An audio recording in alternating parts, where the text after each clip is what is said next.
لو أنزلنا هذا القرآن على جبل لرأيته خاشعا أنزلنا هذا القرآن على جبل لرأيته خاشعا لو أنزلنا هذا القرآن على جبل لرأيته خاشعا متصدعا من خشية الله. وتلك الأمثال نضربها للناس لعلهم يتفكرون.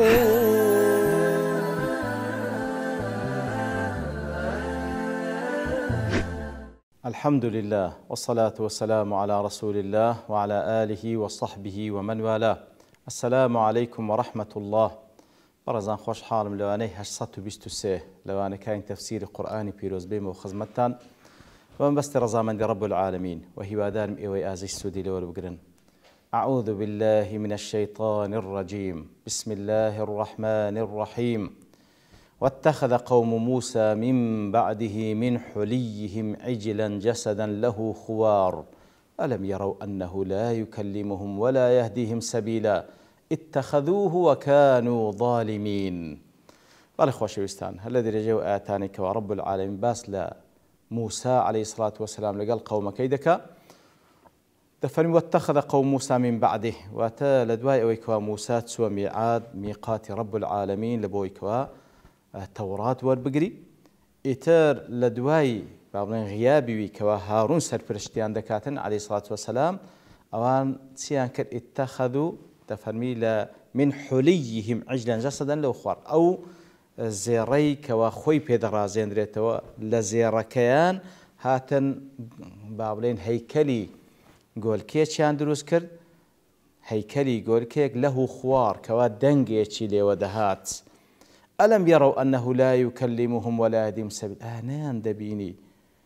طبعا اتخذوه إلها قوتيان أو بارستراوة ديان بارس والعياذ بالله تخوي آنان بيني كوا أو قول كناتوان خسيان لقلبك ناتمان ريقان نشان دا اتخذوه بالي أوان كرديان بارستراوي خويان وكانوا ظالمين لكاتك دا أوان براستي ظالم بون أقرنا ظلم أويك وشر زيقاي خويدان الأخر كنجين قول كيك شاني بارستني هي هلا تفسير معارج دالي واتخذ قوم موسى وكا واتخذ الواو العاطفة في صدر هذا البيان كاتك أواو عاطفة للسرتاي آتكاتيا تعطف هذا الحدث على الأحداث التي سبق بيانها من قصة موسى عليه السلام وقوم بني إسرائيل في التوراة كواتا أو حادثيش دكات عطف لدواي أو حوادث ثاني دي كي كواباسي كردية لضمن حوادث كان باز لو روداوج دكال بومان. واتخذ على وزن افتعل واتخذ قوم موسى اتخذ لسر وزن افتعلية لأخذ هاتية ومن معاني هذه الصيغة التكلف والتصنع على خلاف الحق أو طبيعة الأمر السوي كما تعاتن افتعلا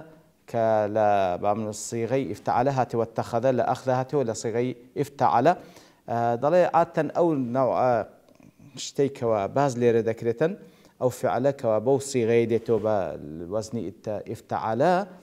افتعال ده وتتكلف يشتدا وتتكلف يشتدا لخلاف حق ياخذ لطبيعتي كارو كرد وراستك لا يدا تكلف يشتدا راسني اوشتا واتخذ قوم موسى من بعده من حلم عجلا سلو خوار اخر التكلف يتدا تلو يعني لزير دي بيكرك دروز دكيو ديكي اله بتكلفه ديكي اله اصلا والهني هر هيزنيه. واتخذ قوم موسى المراد بهم جمهور بني إسرائيل الذين كانوا معه وخرجوا بقيادته من مصر كانت قوم موسى وبس ليرتشي أو جمهوري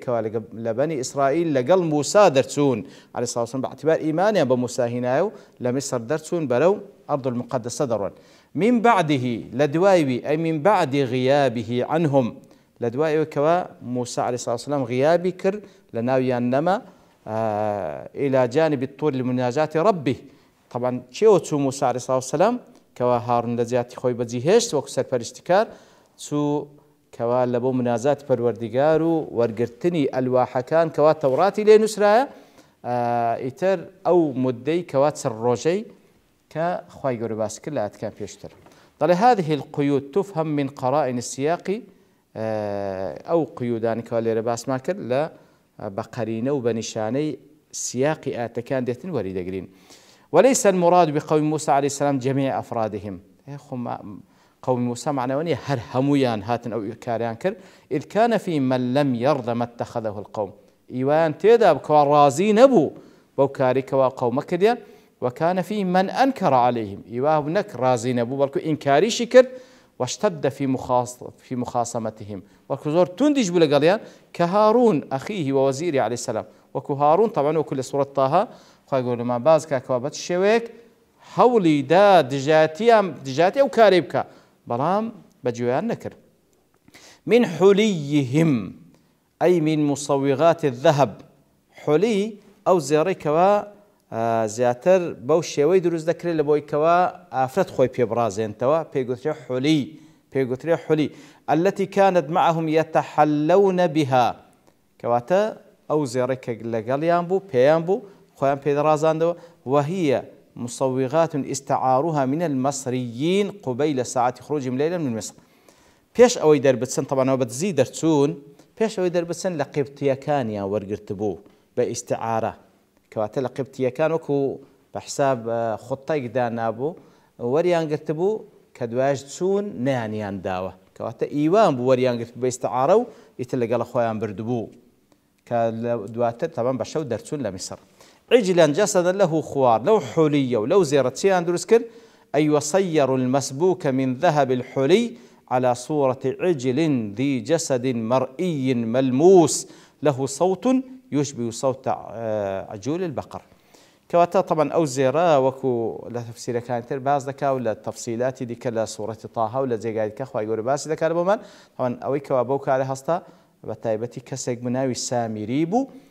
كلا صورة طه زيادة تفصيلي بيدا إتر أو هات أو زيري هنا بناوي أوي كوا أو إخوتانية ب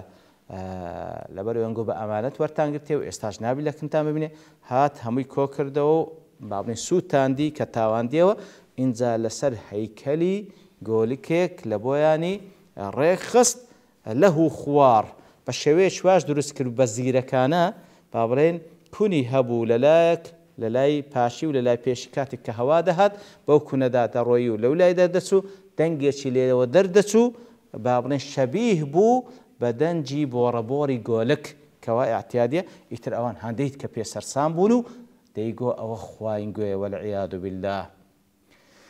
وكل تفسير قاسمي دلي واتخذ قوم موسى من بعد من حليهم عجلا جسدا له خوار دلي يخبر تعالى عن ضلال من ضل من بني إسرائيل. كواتا خواي قول باس لقمراي أوان دكا كوا قمرا من بني إسرائيل في عبادتهم العجل كاتك أو قول كان برست الذي اتخذه لهم السامري من حلي القبطي كواتا أو قول كان سرس وقتاز باس ماكر لو زيري كواكات خوي لقبت كان ورقتبو هات تاوان ديوو سامري لبوياني ريخز وكو أو قولك فشكل له منه عجلا جسدا لا روح طبعا هيكليك بو كوا روحي تدانبو. وقد احتال بإدخال الريح فيه حتى صار يسمع له خوار كواتا بشويك بزيري كان دروس كربو كوا دو كوني تدابو كهوا للاك دس وجه للاكتك دنجي لي ودردس وكو دنجي كصوت البقر وكو بورابوري تسيل. وإنما أضاف الصوت إليه عجل واتخذ قوم من بعده عجلا جسدا له خوار دلي دنجك خواي قول ديدات بال أو هيكلا دلي. وإنما أضاف الصوت إليه لأنه كان محله عند دخول الريح جوفه نبروي فعلا كاتك وهوادس وناوي للاكت كدردسو لناو أو هيكلا دردسو هذا طبعا أو كان جين رويدا. وكان هذا منهم بعد ذهاب موسى لميقات ربه تعالى باشو كوا موسى بزياني هيش لبو ميقات روش عليه الصلاة والسلام وأعلمه الله تعالى بذلك وهو على الطور يتلوين دريبو لشيوي الطور بخواي قورة خبري بيذا كوا قومكت بوشيوي قمرابوينا. وكل سورة طه دفرمي قال فإنا قد فتنا قومك من بعدك وأضلهم السامري خواي قورة فرمي إيما قومك يتم أن تاقي كردوا سامري قمراني كرد لو تاقي كردوا در نتسون زمخشري دلي لما قيل واتخذ قوم موسى والمتخذ هو سامري باشا خو سامري بو أو قول كيلويان دروس كرد لو خواهي قد فرمي قوم موسى همي بوكارستان دلي لبردوشت يكميان أن ينسب الفعل إليهم لأن رجلا منهم باشره ووجد فيما بين ظهرانيهم كواتا لبر أوي يقلوان بو سامري لو خواهي قد فرمي أوان بون ولأنهم كانوا مريدين الاتخاذ راضين به يقلوان بو سامري وانش بكاركي غازبون خواهي قد فرمي هميان أو كاريان كر أقرنا لأصله سامري بالدوام أن يراد واتخذوه إله وعبدوه كواتا راست السامري دروس كرد بلام أوان كرديان إله برسترا وبرستيان لغير الله سبحانه وتعالى. فإن قلت لما قال من حليهم ولم يكن الحلي لهم يباشا حلي زيرك خو إيوان نبو تفرمي إنما كان عواري في أيديهم قلت الإضافة تكون بأدنى ملامسة وكونها في أيديهم عواري كفى بملامسة كواتر بروي راست إيوان بلام استهل بردست وانا خو يقول ذات تبال أوان وبالشويش كاش لبروي أوان طبعا لقبتكان ورقب قبتكان لقر فرعون لناوتسون يتر بوملشي أوان وكنا سفيج ضل وفيه دليل على أن من حلف أن لا يدخل دار فلان فدخل دارا استعارها يحنث ضل وش بالقي لسروي كا نستفيد ضل أجر كسي سوين دي خوار دبو نستمالي فلانكس يتر أو فلانكسا أجر خانية بكريش قرتبو سوناو أو خانيش هر سندي دكوي لو لبروي استالبن دستيوية كواتا أو حلية أجرت إيوانج نخوا يقول ذات بالوان لبروي استالبن دستواني كواتا أوش استدار شيء زوانا واتخذ قوم موسى من بعده من حليهم عجلا جسدا له خوار أولا تسعدي ضلي صاغه السامري دور السكر وألقى عليه قبضة من أثر الرسول وكو عين لسورة طه وتفاصيل بازدك كواتا أو بيكري لو أندروس كلو زيري كواتا وانديو والحاصل أو بيكري لو دروس كردن وألقى عليه قبضة من أثر الرسول طبعا لو ندري التفاصيل بازدكات باعتبار سامري شتيشي تايبتي هبو باعتبار بيني بوي كاتكوا جبريل عليه الصلاة والسلام كاتكوا ديل بولنا وبردني فرعون بسوار أسبيك دي أو بشيك لو قري لجير بي أسبكي جبريل بو أو هلي قرت بو إتر أو اشتش تايبت بو أو بيكري كدروس كرت أو بالا قري بيدادا أو شتيلي درتو كوا وكبلي نوع دنجش تايبت ليدهات له خوار يتكوانج أوشتان بيني كشتش تايبته برستيان وقال هذا إلهكم إله موسى فنسي وكل سورتي طه هذا فرمي سامري بيانجو هذا إلهكم أو برستراوي موساشا فنسي موسى نسي وذهب يطلبه سبحان الله لو افتراي دايقو برستراوي موساشا بلا موسى ليري لبيريس وكاليري سوى الطور مناجاته والعياذ بالله لو كافروا لو مجرمي كواتسي دقو ولهذا قال مبين أنه ليس فيه من الصفات الذاتية ولا الفعلية ما يوجب أن يكون إلها إتر أو زخواي قرباسي دكاتن كوا براستي آخر أوان كرديت بيانا برستراو هيت صفات الألوهية تدا تصور كنات وين كلام بكا نات وين ريني شام بدا لا أضواء البيان درباري أو بشاءات دفرمي لسورة البقرة باس ماكر أن جميع آيات اتخاذ من عجل إلها حذف فيها المفعول الثاني في جميع القرآن كواتتفنشاك واتخذ قوم موسى من بعد من حليم عجلا جسدا له خوار طبعا محذوف في بابلين تفرمي مفعول دوم اتخاذ يعني أو فعل اتخذ فلان الشت يعني عادة دو مفعولي ده ليردا بس يك مفعولي باسكن مفعولي دوم باسن كذا مفعولي دوم تيا أو اتخذوه إلها بلام خواي يقول أو لفظي بكارنينا اتخذ قوم موسى من بعده عجلا جسدا له اتخذوه وكانوا ظالمين كواتا مفعول دوم تسي اتخذوه إلها بلام خواي يقول باسي مفعول دوم ناكا لبرتسيا دفرمي لبروي على أنه لا ينبغي التلفظ بأن عجلا مصطنعا من جماد إله أخل ناشئ أو بيكري كوا إنسان درس كربي بيتا إله برستراوي برام أوان كرديان برستراوي خواي يقول هل لفظي باس إلهي لبناكا يعني شان أوني بلفظي باس بكري سبحان الله تاوكو دفرميتن ألم يروا أنه لا يكلمهم وكل السعدي دلي أي وعده الكلام وعدم الكلام نقص عظيم. كاتي كونات ويقصبك ونقصان شيء عظيم أخكود بخواب والعياذ بالله. ولا يهديهم سبيلا وكل قاسم تقريع على فرط ضلالهم. براستي أواسر كونانك بويكوات صندقهم رانا وإبطالهم بالنظر وإخلائهم بالنظر، يعني أوان صندق كم تماشى وفكر دكنوا. والمعنى ألم يروا حين اتخذوه إلها أنه لا يقدر على كلام. كاتك أوان كريت إله برسلا وبنا حق أخنات وان إقسام بك ولا على إرشاد سبيل نات من ريان شامدة كآحاد البشر، فهو جماد لا ينفع ولا يضر، فكيف يكون إلها؟ أخوات زمادك نقصوده نقازان كو أو دبيت إله برستراو. وكلما عرجت لهذه المقولة الربانية تعليق توجيهي لكل ذي فكر يتلو القرآن.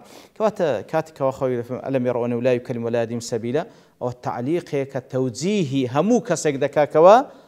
عقلي هبيتن كف القرآن بيروز دخين توا ياخذ جوي القرآن دبيتوا يكشف سفاهة الذين يتعلقون بالأوثان والأصنام.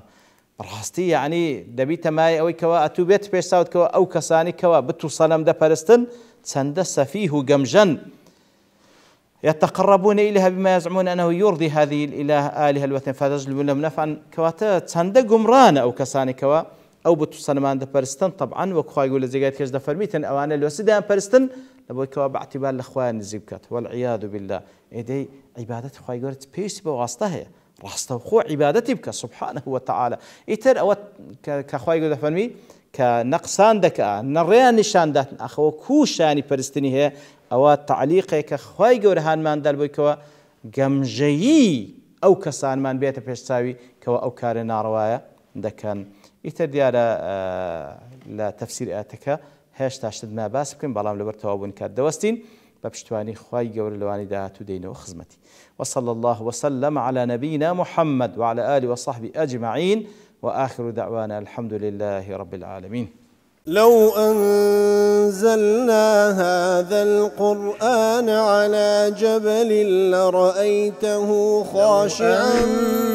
أنزلنا هذا القرآن على جبل لرأيته خاشعا أنزلنا هذا القرآن على جبل لرأيته خاشعا متصدعا من خشية الله. وتلك الأمثال نضربها للناس لعلهم يتفكرون.